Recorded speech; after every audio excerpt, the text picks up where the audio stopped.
The Giants, the Browns, the Ravens, the Lions, the Colts, the Bucks, the Bears, the Titans, and the Eagles. It is International Women's Day in football, and there's a 141% increase in women hires on those particular teams. The Ravens has hired a women's strength and conditioning coach. Women, I love you, women. I do. But you could never be my strength conditioning coach in an NFL locker room or weight room. I'm sorry. Just not. Can't happen.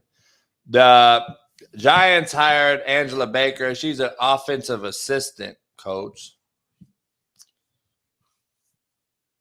I know it's controversial, Smitty. I know you guys don't want to hear this, but what you saying? Just say it though. Like we gonna say it and say it. They're not serious. They're not. They're not. Give me a firm statement, right? Give me a log line. Programs are not serious organizations. Why? Because they have women coaching grown men in the NFL. Stop it. You cannot get the most out of my fucking O&D line in the weight room. Kaylin Booski. I'm fucking sorry. I like women. Love them to death. Sorry. Let's just keep it 100. Smitty, is Kaylin Booski going to get the most out of you in the fucking weight room? Let's just keep it 100. Don't give me no politically correct answer. Keep it 100. Keep it 1,000. Keep it a buck. Hold on. You know me, JB. I'm grinding in the weight room regardless of a strength coach. Before I had a strength coach, I came to Ball State squatting 575 with no strength coach. I came to Ball State power cleaning 335. So I'm the wrong brother to ask because you know I'm a hustle and grind. That's who I am. Question. And that's my real answer. That's my real answer. That's who I am.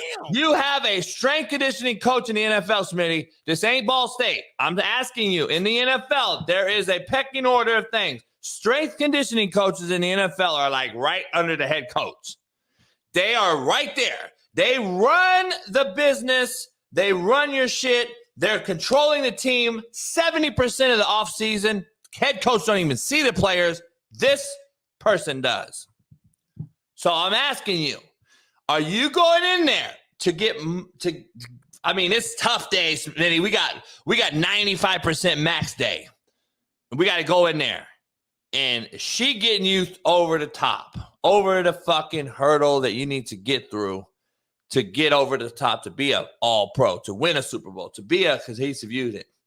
Jill Costanza is the director of sports science for the Lions. What's wrong with that? Not a serious program.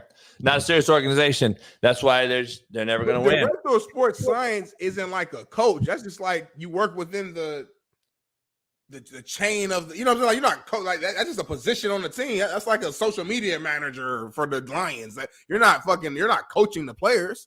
It's like, well, you're talking as if like she's giving the information to the strength conditioning coach on all the new up-to-date sports science. What are we doing? Are we static stretching? Is that back in? Or are we dynamic warm-up?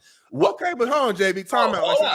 We agreed on the fact that I have came on this show and said, being in a football locker room, I don't even think it's smart to have a woman as an actual like coach, a position coach, a head coach, because I didn't know how a locker room dynamic is. It's very, very masculine. A lot of you people will call it toxic on the outside because you don't understand what it is. Yesterday, I think we played that old rap from the U, and we joked about it. But to me, that's just a regular day in the office, you know. But imagine saying that rap getting leaked, and you have a woman as your head coach or position coach. That would have been a whole fucking issue because they just, you know, it's inappropriate to them, and that's not how they understand it. So I'm agreeing with you on that front. But what I disagree with you on is that like women can't be a part of any of the chain of command within the organization. A woman knows how to work out. Women knows the body mechanics and the anatomy, and they can understand and put together a plan to do the workout. Don't move the goalpost. Talk about what we're talking about. We're not talking about administrative assistant. We're talking about giving the rundown or whatever for the workout. No, don't move the goalpost. Angela Baker, Giants offensive assistant coach. Kaylee Brown's assistant wide receiver coach. Stop. Kaylin Buskey, Ravens strength and conditioning coach. Jill Costanza, Lions director of sports science. Isabel Diaz, Colts special teams coach. Moral Java Differdafadir, Bucks director of rehab and performance. Wonder why the 900 injuries. No, what was the last name you said? I didn't hear it all the way. I don't know. Don't worry about it. Jennifer King, Bears offensive assistant running backs. Wonder why the Bears running game was so shit. Autumn Lockwood, Eagles associate performance coach. Lori Locust, Titans defensive quality control. I'll explain to you what quality control coaches do, by the way, if you don't know. Haley Roberts, Titans assistant sports performance. Megan Rosberg, Ravens assistant to the head coach.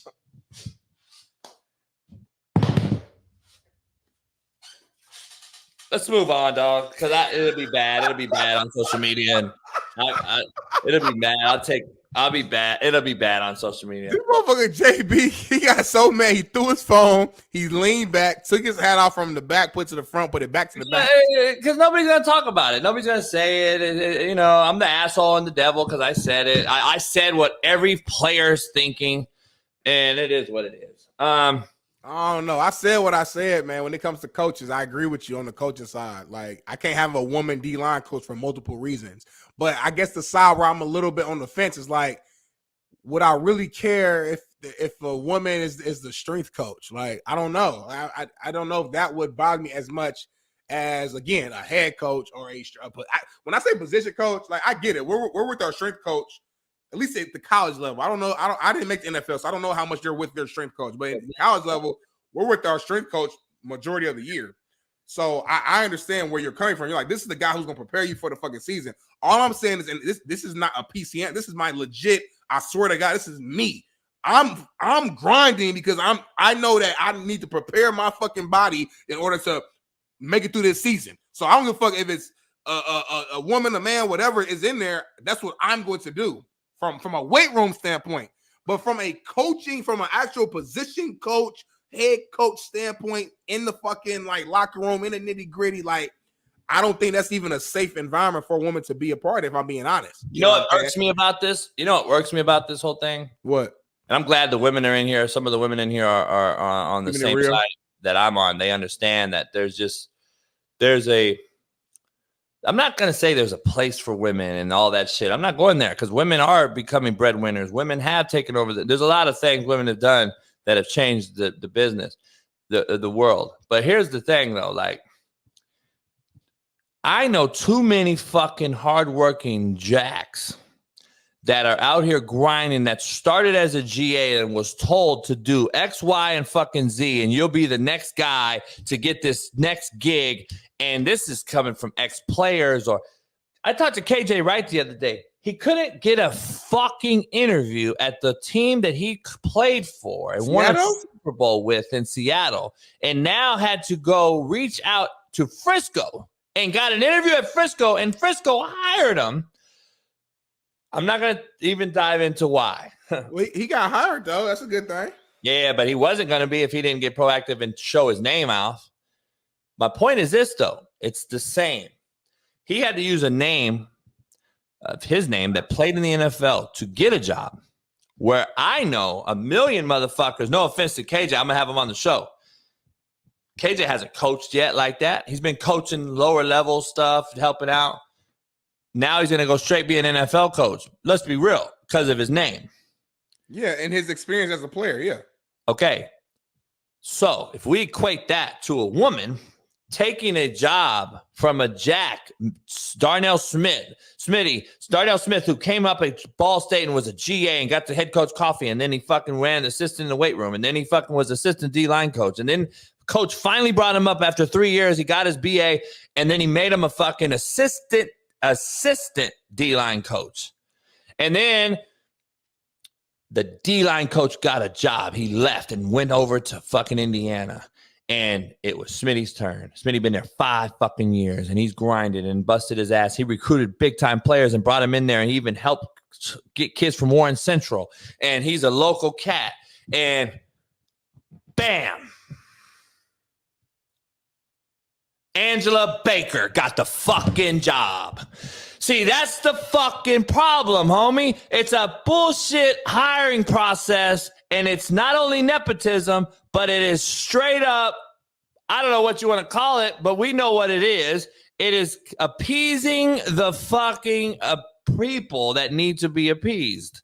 It is nothing more, nothing less. And you're sitting there like this, Smitty. Like, let's keep it real. You want to be as centered down the line as you can, and I understand. No way you're not sitting there like, fuck this.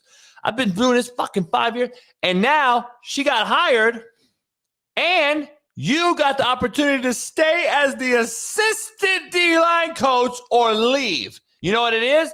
It's like the baby mama who keeps the daddy away from the kid. Now the kid's daddy don't see him because the kid's daddy got to shake. He's got to go be a man at some point and say, fuck this. You keeping me from my fucking kid. Well, in your case, they're keeping you from the kids that you're coaching because they made you go back and be the same guy you were, assistant to the assistant, after you busted your ass for 5 fucking years. And I'm telling you this story because I know for a fact it happens, and it is true story. And this has happened, and not only at the NFL level, but at the 4-year level, it's happening every single day. But that happens it's not just a woman thing, like you said. That happens with nepotism all the time. That same scenario, replace the woman, but put the coach's nephew or some shit. Boom. It's the same system. It's all the same shit. That's why I say it. I bring up nepotism more than anybody on any show in America. That's why. It's the same exact thing. It's the same shit as KJ Wright. That's nepotism in its own way. Same thing. I'm not gonna lie. I don't know. I'm kind of. I feel you. And this world's not fair. I get it. But like, I'm just JB. If I got an opportunity somewhere that I heard about, and I know you personally, and I think you would be a good fit, and you might not have the exact experience of somebody else who got it, but I know you personally. I know your character. I know your hustle. We're cool. I'm gonna throw you an alley-oop. Like that's just life. We can say it's not fair or you didn't earn it to the same extent and all this and that, but that's fucking life. It's about who you know, opportunities. You brought me on this fucking show with you. Like you could have probably got a more experienced person, somebody who's been, older than me, played longer, been in the game longer, but through a mutual friend, Merciless Wiley, who respects me, you like, fuck it. That's a form, like everything's a form of nepotism to some degree, to some extent. I got my opportunity at Fox because of nepotism. But that's just an opportunity. Once you get the opportunity, you got to maximize that shit and excel it. I just don't see why we should be mad. I guess if I'm the person who didn't get the job, I might be in my feelings. But like, okay, use your connections from somewhere else. Everybody has connections. Even at the college, I got friends who are getting coaching jobs because of their connections. Like, okay, I played for this coach in 2012. Now it's 2024, and I'm coaching. He has a higher position somewhere else. They're gonna bring me on. Like that's a part of life. I don't even know what that's even. But you're skipping over a whole part of all the guys that get missed and even getting your opportunity that you discussed in nepotism. You got the opportunity over a million motherfuckers because of who you knew. And I don't feel, and listen, and call me an asshole. I don't feel bad 1 second, 1 minute, because I've been through a lot of shit in my fucking life. And I know I deserve what I got because I know what kind of work I put in too. You don't have to feel bad. What I'm saying is, what about all the Darnell Smitties we just mentioned as a GA that got passed over for an Angela Baker that who knows her background, but I know this. She didn't play fucking NFL, college, high school football in pads. I know this. She don't know when nut crunching time comes down to the wire and how to get a fucking left tackle motivated to fucking go kill the defensive end in the fourth quarter in the Super Bowl. Let me ask you this.